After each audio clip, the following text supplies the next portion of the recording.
So how does a planning cycle look like for you at different stages, and what works, what doesn't work? Yeah. You know what I was thinking is maybe even I could define what I mean by portfolio management, and then talk about some of the ways that I manage those planning cycles. Because portfolio management's a pretty deep topic. It's part of the reason why I love using a tool like this, because I can look at my roadmap through many different lenses. At the most basic, if I were to define a portfolio management, it is a set of categories to identify the types of bets you're making. So I would tell a product leader, at the very least, you should think about this. Here's my most basic portfolio management framework. Explore. These are products where you are like going into white space. You don't know, it's high risk. Like explore is one category. So here's all my bets that are exploration. Grow is category 2. And for me, grow would mean like, here's products we have and we need to make them like, we need to push them into a new market. Maybe you take something that's mid-market and you go enterprise. Maybe you have something that's US only and you go into Canada and the UK or something. That would be under the category of grow. Sustain is sustaining innovation, right? Where you would have, something that's mature, but that you need to optimize and continue to make incrementally better. And then sunset.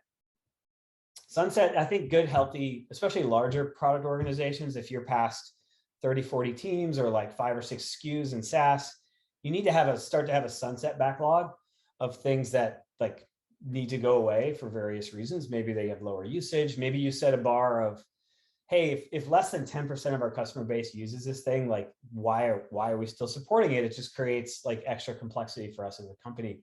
So I feel like good, mature product organizations have a sunset culture. So that's my most basic version of portfolio management for everybody here. And it's explore, grow, sustain, and sunset. So I think you should at least look at all the bets you're making from that lens. And I think if you do, you should ask yourself, how much do I have in each and what's the right? I can tell you from experience, like at Shutterstock, I had about 10% in my sunset backlog. And that's like, oh, here's all the things that are going to go away at some point. And the sunset backlog is a type of thing you ask about workflow. I would put that in like an annual planning type thing, because I don't need to be like iterating on the sunset backlog every month or every quarter even. It really is like a thing I just need to do. That's like a discipline that I do either twice a year or once a year. So that's my workflow for the sunset backlog. Explore. So remember, explore, I should write that in the chat. Explore, grow, sustain, sunset. Here, I'll do it. Explore, grow, sustain, sunset.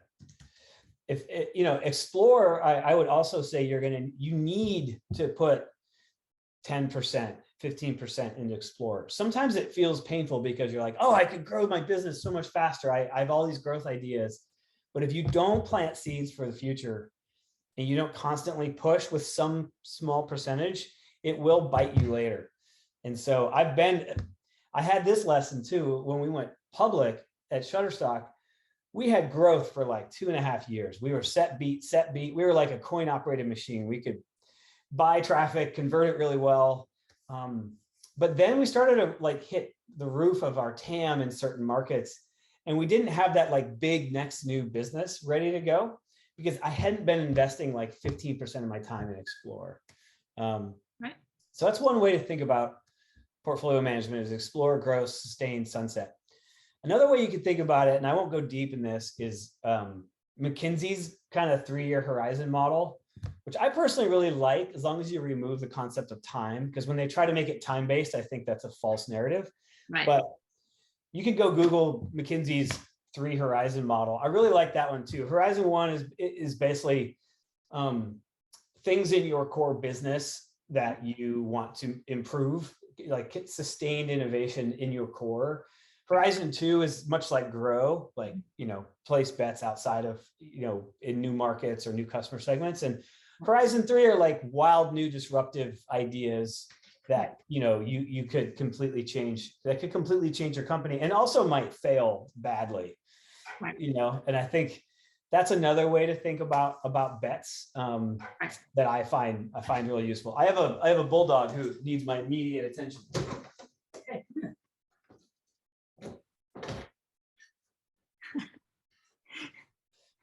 Work Cool. from home life. You always have an office mate. Yeah.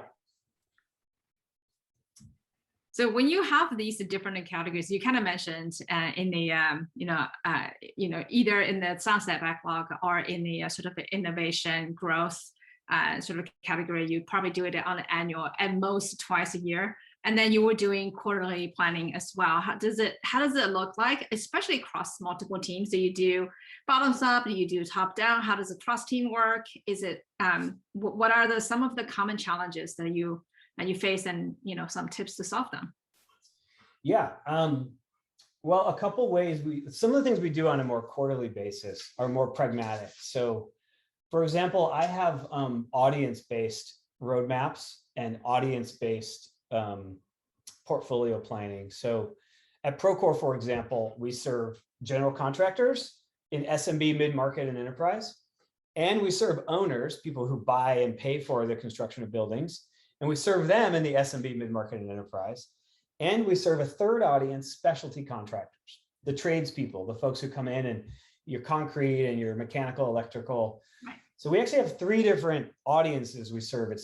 We're a large, mature company, we're 20 years old. So we've grown into this. And when I think about portfolio management for those audiences, I might tag all of our initiatives with the audience, and then I can go build an audience-based portfolio. Right. And I can say, like, for general contractors, this audience is I now have a crying 4-year-old that's coming to the door. I'm not going to let her in though. She's stuck outside. Sorry, just a second. Maybe I'm in the middle of something. I'll be out a little bit, okay?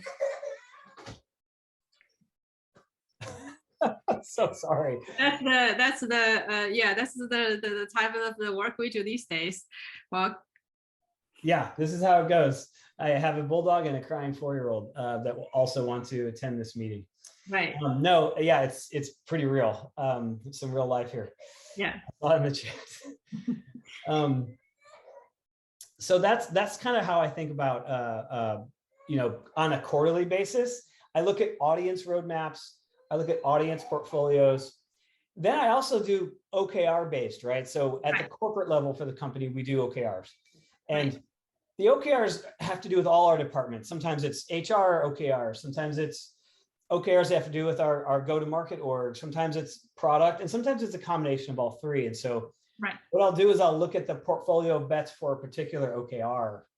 And so then I'll tag all the initiatives with the OKR. And then quarterly, I'll look at the portfolio of where are we placing our bets within that swim lane or that OKR. Right.